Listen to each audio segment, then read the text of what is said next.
Should public speaking be a required course before graduating from college?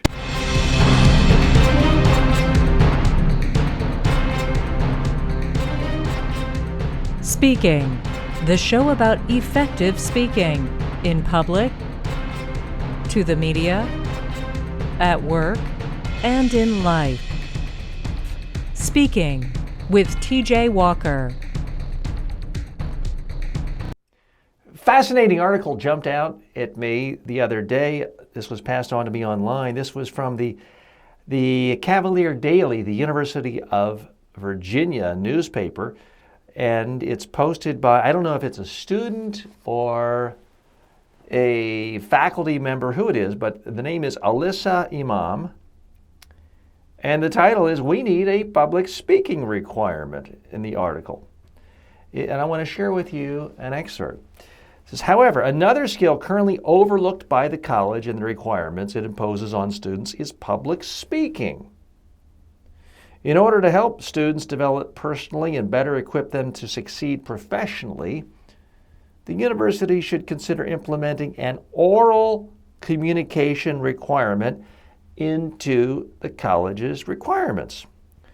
Perhaps the most obvious benefit that would arise from a public speaking requirement is that it would better prepare students to successfully enter and strive in their professional lives during summers and after graduation. The ability to effectively communicate orally is well known and often cited by employers as being one of the most important skills necessary for incoming and current employees to succeed even across multiple fields. And that's from Alyssa Imam. Truer words were never spoken, Alyssa. Music to my ears. Hats off for you for mentioning this. It always strikes me as frankly bizarre. My own background, I spent an entire year studying Latin in 10th grade. And in my entire high school career, I had one semester of public speaking. And that was an elective that 95% of my fellow students did not take. Now, how often do I use Latin? Now, that shouldn't be the only criteria for intellectual pursuits. But it does strike me as frankly bizarre that people are able to graduate from high school, college, business school, graduate school, and the one skill that's actually most important to their careers, that often makes the biggest difference between capping out at a mid-level bureaucrat versus CEO of a company, is your speaking skills, and it's not taught anywhere. And the problem now is there are so many turf wars in academia. And there are so many departments that have inertia. You're not going to get rid of the Latin department at major universities, and you're not going to get rid of Latin teachers because they are entrenched, they have tenure. The public speaking teachers at most schools, even prestigious schools, I mean, they're lucky if they're given a key to the bathroom, much less tenure. They are considered really the hired help. They are about 1/8 of an inch above the janitorial services as far as their hierarchy, their perks, their pay in most schools. And they are brought in from the outside and often paid, frankly, minimum wage, which is why I don't teach at universities. So it's very hard for me to see a political way of Alyssa's proposal ever getting enacted, simply because who do you bump out? Are you going to bump out the music teacher, the music department? Well, hey, I like music. I frankly wish I'd had more music instruction going through school. Is it another language? What is it you bump out? I don't know what the perfect answer is. All I do know that speaking skills are extraordinarily important. And here's the problem. Full disclosure, I'm a beneficiary of this.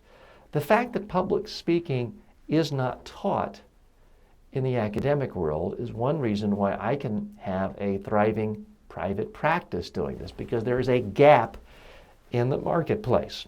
I really couldn't have a similar practice teaching people algebra, or for that matter, writing English, because everyone had at their disposal from government writing teachers, first grade, second grade through 12th grade through college. So I'm able to benefit because of this essentially a gap in the system.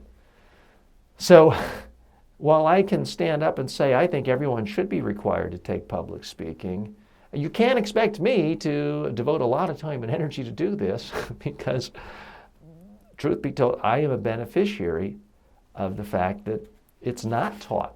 And people sort of have to come to me. But I don't really know why anyone else should take it.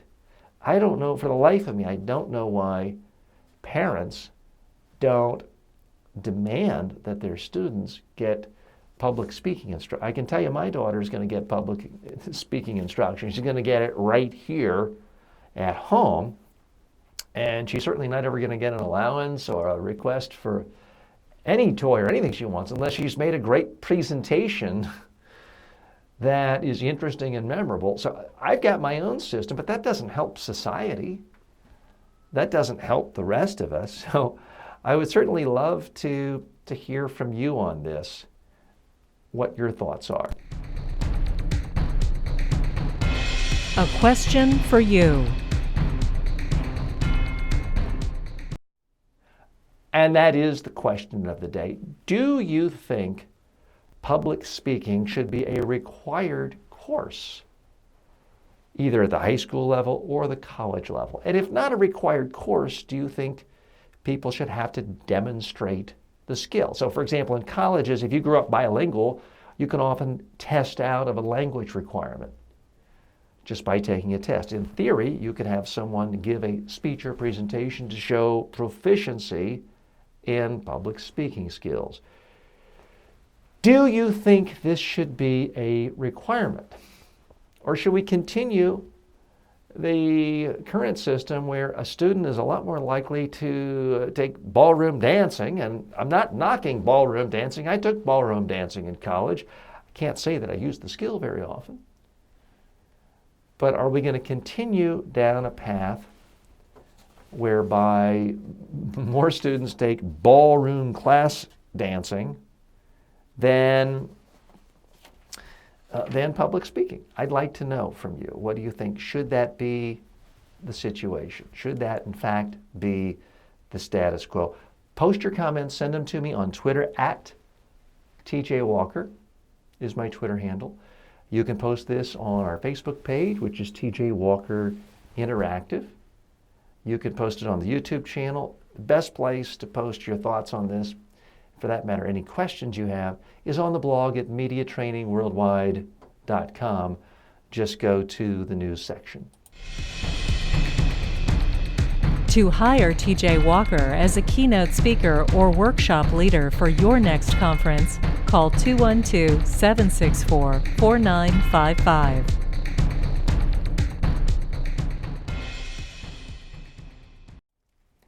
Big question I'm hearing all the time now. Clients, friends asking me this, but also bandied about in the news media. Here it is. Is money no longer relevant in politics, specifically political communication? Historically, the old catchphrase, money is the mother's milk of politics, credited to Jesse Unruh, the former Speaker of the California legislature. Money was considered to be the biggest determinant, the best friend a politician ever had, according to Phil Gramm, the former senator from Texas.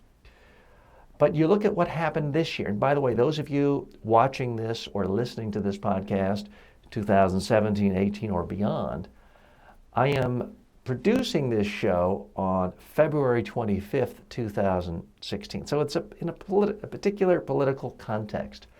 Jeb Bush, in just the last few days, has dropped out of the presidential race for the GOP nomination after having raised more than $100 million and just an unprecedented amount of money for a candidate who got virtually no votes. So you have that on the one extreme. And he spent I've seen reports north of $80 million just on television ads, seemingly to absolutely no effect whatsoever. Meanwhile, the top tier candidate, who, I'm not talking about James Gilmore, someone who never even got on the debate floor, but of the top tier candidates, the candidate who spent the least amount of money, certainly the least amount of money on political advertising, is Donald Trump. And as of today, he is number one in the polls and has won 3 of the first 4 primary caucus battles. So how do you account for this? I do think some people are too quick to say, well, money's no longer important, money doesn't matter. Here's the problem with that.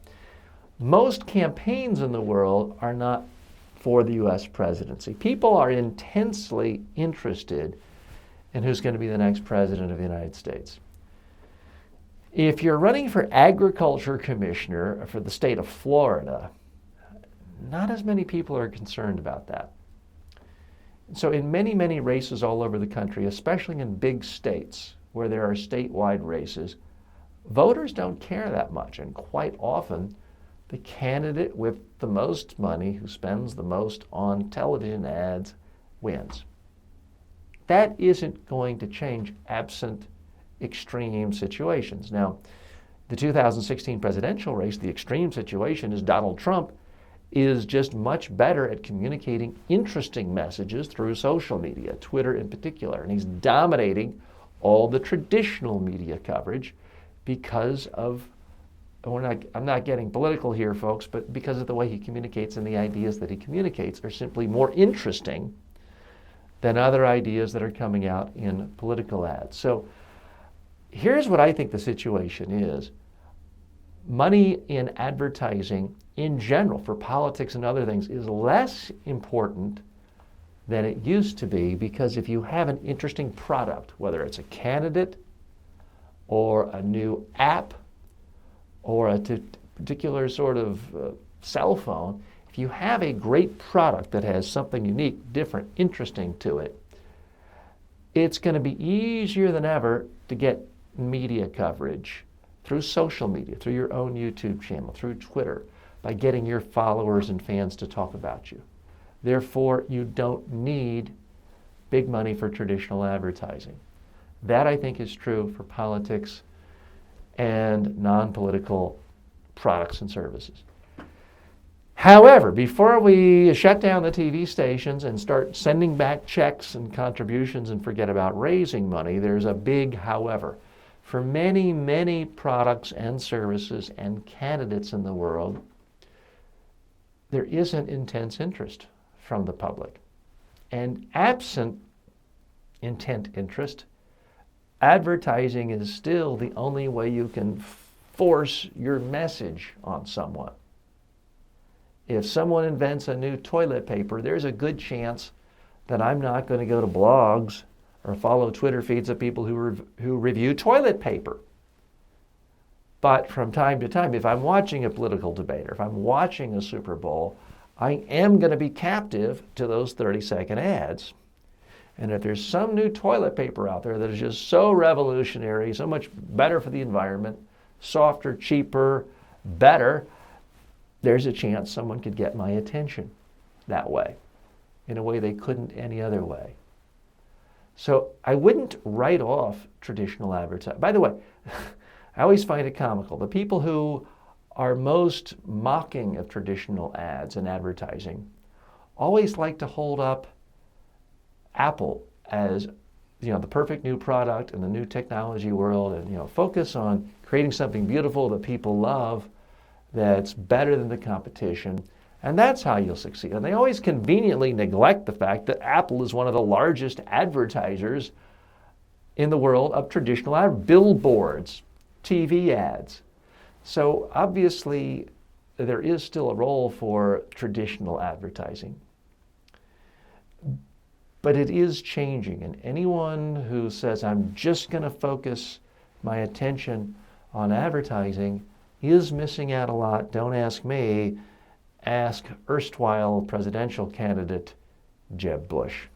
I'm TJ Walker. Thanks for spending some time with me today. As always, if you have any questions about speaking, please send them to me. And you can see how to do that in the notes section of the show. And as always, may all of your presentations in life be a huge success. Speaking with TJ Walker is the #1 rated daily streaming TV and radio show devoted to all aspects of speaking and communication. If you received value from this show, then please subscribe to it at MediaTrainingWorldwide.com. Please review the show, leave comments, and share it with your friends and colleagues today.